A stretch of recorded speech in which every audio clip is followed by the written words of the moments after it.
Hi, my name is Taimur Khan. I am the Head of Research for Middle East and Africa at JLL. And today we'll be discussing the future of work. Since 2011, we have been running a survey around the future of work, which is exploring the world of work. It is recognized as an industry-leading publication, which focuses on the emerging trends within commercial real estate. And this year, we have more than 2,300 respondents across the world who have contributed to the insights gained from our survey, including 100 survey respondents from the Middle East. I'm pleased to be joined by Dana Williamson, who is the Head of Offices, Business Space and Retail. Welcome, Dana. Thank you, Taimur. Now, the future of work is an incredibly important piece of work. It gives us a lot of insights into what decision makers are looking at when it comes to commercial real estate and how the importance of that. But why is this important? Why is this subject matter so important? Yeah, it's important for a number of reasons, right?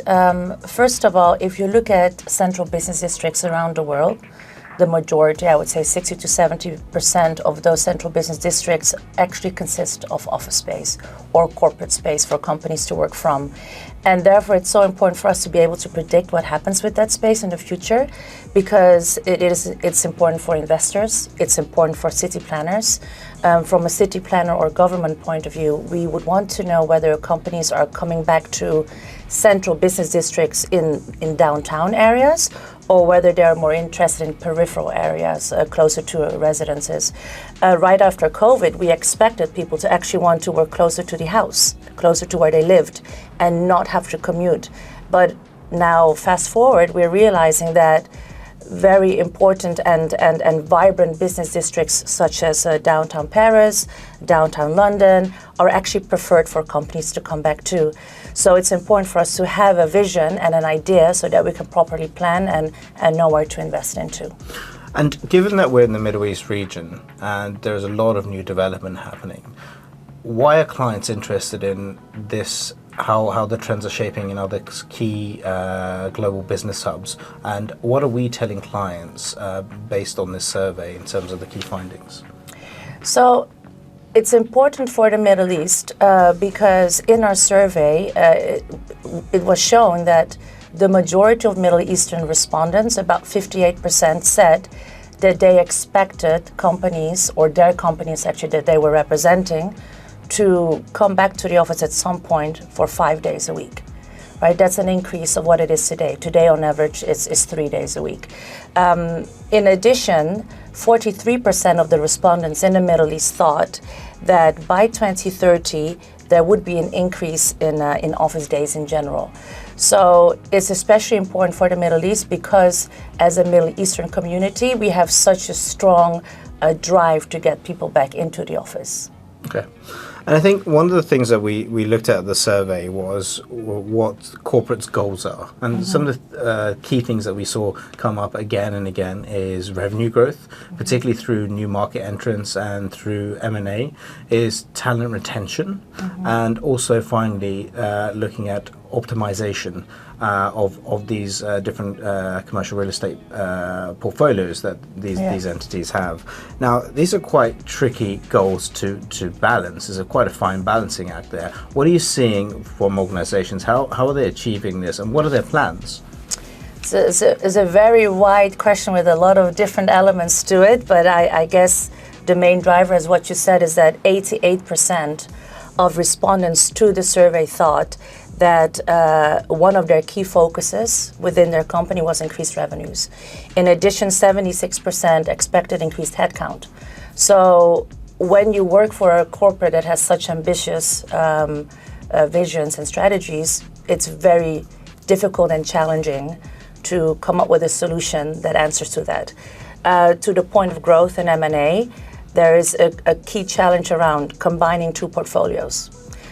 You don't want to duplicate certain functions, certain provisions. It costs too much money, that's unnecessary. So we need to compare the two portfolios and see how they combine. When it comes to growth, you can grow in a completely new city, which means that you need new office space quite rapidly sometimes, which is a true challenge in the Middle East. And this is why we see in key areas in the Middle East that service office centers, for example, providers of flexible office space are in high demand. Could you repeat the second question to that part? What is it that you would want to know? How are organizations adapting? So if you look at the Middle East, and particularly new market entry is quite high on the agenda. So in a market where we have, in say Dubai's prime market, we have 0.2% vacancy within the prime sector. In Riyadh, it's even less. How are firms, looking to enter those new markets and be supported by commercial real estate, number one? And number two, if they are there already and if they're going in through M&A, can they optimize their assets given such tight markets? It's a challenge, but the way they can find solutions is working closely with the governments and the landlords in those areas where they want to establish themselves. We recently had a panel discussion here in Dubai, where we are at the moment, where a panel consisted of a government entity, a commercial landlord, and also an occupier. And the landlord and the government entity that were both providers of commercial office space came up with a lot of solutions in how to work with occupiers to find answers, such as, again, like I said, flex space, micro suites which are fully fitted out so that occupiers don't have to do it. When you look at M&A, it's suggested to engage with a consultant that can actually map the different requirements you have. And there's a lot of tech tools and little apps and things that we use to identify which locations work for corporates and not. For example, we have a commuter app. The commuter app that we use in our consulting allows us to map where employees live, and it allows us to map the commute time between different locations, and so that we can decide where corporates are best based. Okay. I think one of the things that we've seen, particularly in 2024, in the latter half of the year, we saw a lot of news around the return to the office, large institutions, whether it's banks or even the tech sector, actually, something which we really hadn't seen previously, coming out and saying they wanted their employees coming back 5 days a week. And we've seen this in our survey. I think in 2022, 77% of our respondents said that hybrid work was key to attracting talent. But now it's much more even split between hybrid offering and actually a full return back to the office. What's driving these changes, and how are employers able to persuade employees to come back? What are they having to do? Well, there's this philosophy around earning the commute, right? And what employers have to do to drive people back to the office. And there's really a vast array of things that an employer can do. First of all, the office space that you offer to your employees needs to have a purpose, and it needs to be experiential. It needs to almost have a hospitality feel. When I say it needs to have a purpose, it means that a lot of employees today value sustainability, and they want to give back to the environment. So it is important that an employer provides an environment where an employee feels that they can identify to the space, like reducing the use of plastic, making sure that multiple employees can use a desk, so there's desk sharing, so there's no wastage of space, also in the materials that they use. In addition, a landlord has to provide a building that's vibrant. There needs to be sufficient F&B provisions for health and well-being.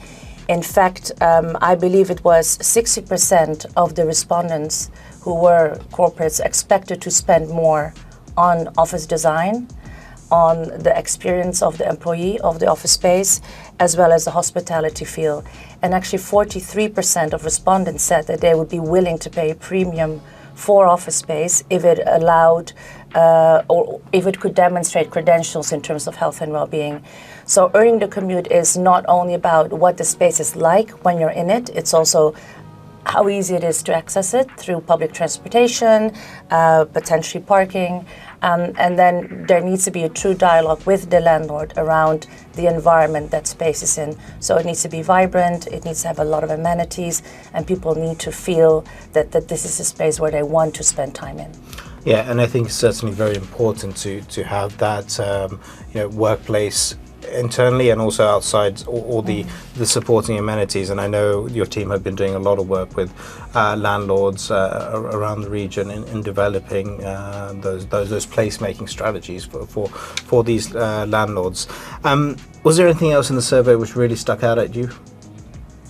I think what was interesting for me was that it is a very difficult task for corporate real estate providers to really balance the priorities of supporting growth, the commercial element around a corporate, and the long-term vision around corporate real estate.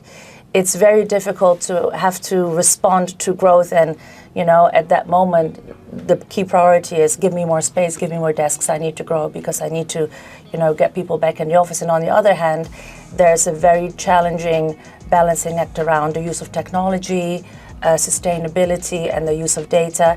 And as you know, in real estate, we're actually quite slow to adapt to new changes.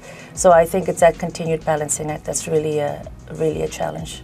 And finally, just sort of closing off on the market here close to home, we've had a bit of a different set of fundamentals in relation to the commercial real estate market.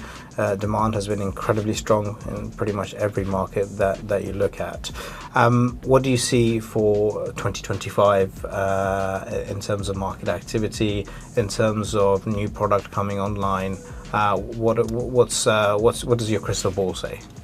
So at the moment, like you said, it's an absolute challenge in the key markets in the Middle East. Like what you mentioned before, close to 2% vacancy, and central business districts is very, very low. My expectation is that there's going to be a lot of new stock that's already being planned and constructed at the moment. So I would suspect that in 5 years from now, there will be more supply that is of high quality, that is catering to the likes of the corporates that we advise to.